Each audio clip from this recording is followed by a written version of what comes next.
क्रमांक S9च्या बातमीपत्रात आपलं स्वागत। सुरुवातीला एक नजर आजच्या ठळक घडामोडींवर। कैलासवासी रामभाऊ म्हाळगी स्मृती व्याख्यानमालेचा केंद्रीय रेल्वे मंत्री सुरेश प्रभू यांच्या उपस्थितीत मार्गदर्शनपर व्याख्यानातून शुभारंभ। सरस्वती विद्यालयात कैलासवासी रामभाऊ म्हाळगी स्मृती व्याख्यानमाला राबवली जाते। यंदाचे हे 29वे वर्ष असून अनेक दिग्गज नेत्यांची उपस्थिती या व्याख्यानमालेला मार्गदर्शक म्हणून लाभते। यंदाही असेच काही वक्ते येथे उपस्थित राहून नागरिकांना मार्गदर्शन करणार आहेत। केंद्रीय रेल्वे मंत्री सुरेश प्रभू यांच्या हस्ते काल दीपप्रज्वलन करून या व्याख्यानमालेचा शुभारंभ करण्यात आला। आमदार संजय केळकर यांनी सुरेश प्रभू यांचे स्वागत केले। तसेच ठाणेकर असून ऑस्ट्रेलियात स्थलांतरित होऊन रस्त्यांविषयी विविध तंत्रज्ञान पारंगत करणारे विजय जोशी यांचा येथे सुरेश प्रभू यांच्या हस्ते विशेष सत्कार केला गेला। व्याख्यानमालेच्या पहिल्याच दिवशी वक्ते म्हणून उपस्थित असलेले केंद्रीय मंत्री सुरेश प्रभू यांनी उपस्थित श्रोत्यांना भारताचा विकास आणि भविष्य या विषयावर आधारित मार्गदर्शन केले। दिवसेंदिवस पर्यावरणाशी होणारी हानी आणि त्यामुळे चिमण्यांचे प्रमाण हे कमी झाल्याने त्या दिसेनाशा झाल्यात। त्याच अनुषंगाने भारतातील संपत्तीचे संरक्षण करणे गरजेचे असून त्यावर तरुणांचे भविष्य आधारित आहे। गरिबीची कारणे, शेतीचा विकास, उत्पादन क्षेत्रांची देखभाल या सर्व गोष्टींना अनुसरून उद्याचा भारत कसा घडवावा याबाबत त्यांनी उपस्थित श्रोत्यांना मार्गदर्शन केलंय। तर औद्योगिकदृष्ट्या विकसित असलेल्या जपान आणि चीनचे वारंवार दाखले त्यांनी मार्गदर्शनातून दिले। ठाणेकर श्रोता वर्ग मोठ्या संख्येने या ठिकाणी उपस्थित होता। आक्रमण करण्यासाठी अनेक लोक आले असते। आक्रमक इकडची गरिबी न्यायला आलं नसतं, श्रीमंती लुटायला आलं होतं। आपल्या देशामध्ये प्रचंड मोठ्या प्रमाणावर ही श्रीमंती होती। अनेक बाबतीत आपण समृद्ध होतो, विचाराने, कृतीने, आचाराने, आणि त्यामधून निर्माण झालेला तो एक खऱ्या अर्थाने आधुनिक भारत होता।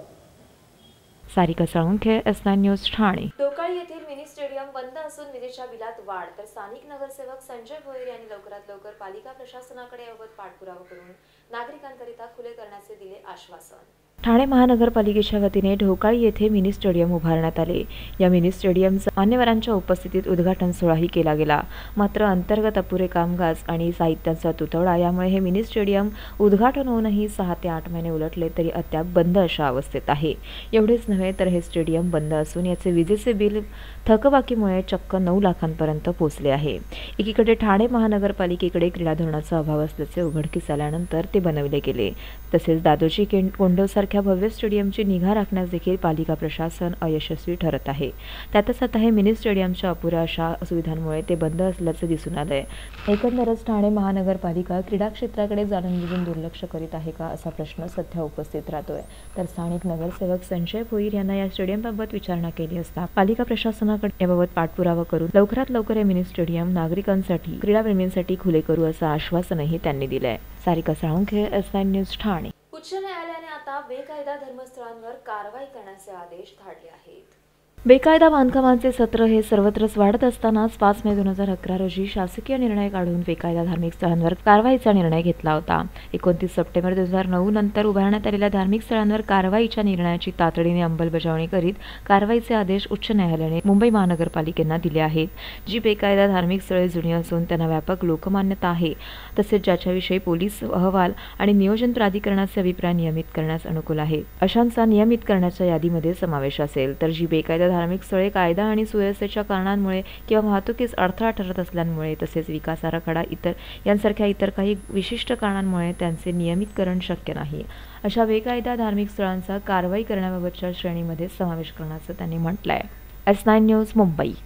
S9च्या बातमीपत्रात वेळ झाली अल्पशा विश्रांतीची।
मुलं मोठी होतात आणि त्याचबरोबर मोठी होतात त्यांची स्वप्न. त्यांच्या ह्या स्वप्नांची, भविष्याची आणि सुखद आयुष्याची जबाबदारी TJSBची. उज्ज्वल भविष्य हा तुमचा हक्क आणि अर्थातच TJSBचं कर्तव्य. मीटिंगवर मीटिंग्स करतानाही होतील पे सगळे बिल्स. बायको सोबत शॉपिंगला घ्या बॅलन्स चेक करायचा थ्रिल.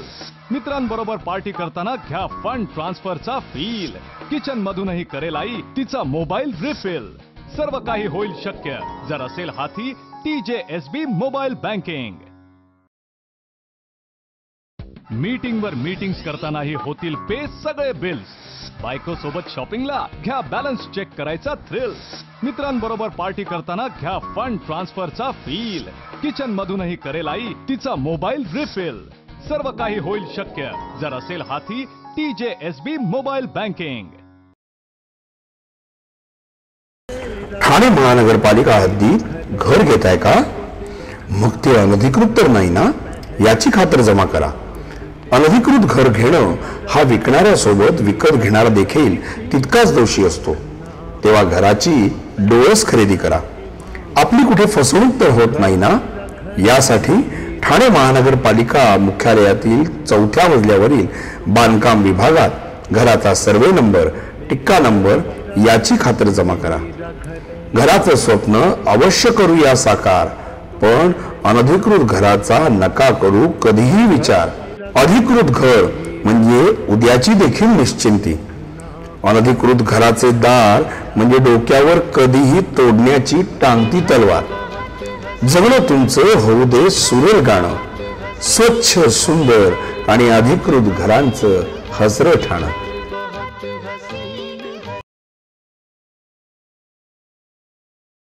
S9च्या बातमीपत्रात आपलं स्वागत. शिवाजीनगर येथे भव्य मालवणी महोत्सवाचं आयोजन करण्यात आलं आहे. शिवाजीनगर येथे हाऊसिंग फेडरेशनचे अध्यक्ष सीताराम राणे यांनी भव्य मालवणी महोत्सवाचे आयोजन केले आहे. कोकणातील विक्रेत्यांना आपल्या उत्पादन विक्रीकरता वाव मिळावा आणि नागरिकांनाही सहजरित्या मालवणी मेवा याकरिता महोत्सव आयोजित केला आहे.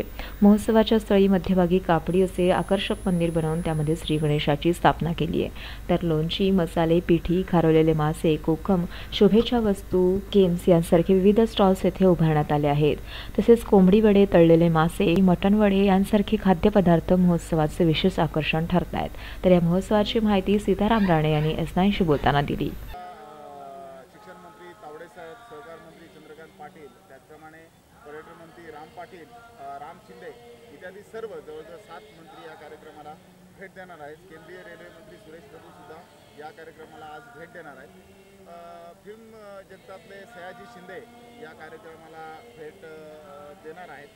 आणि नवीन असं काही म्हणता येणार नाही, पण हा उत्सव साजरा करण्यामागचा जो कोकणातल्या छोट्या छोट्या उद्योजकांना व्यावसायिकाची संधी मिळावी, त्यांना व्यवसाय करता यावा, हा मुख्य उद्देश हा मालवणी महोत्सव आयोजन करण्यामागे आहे. आणि तोच यापुढे सुद्धा राहणार आहे.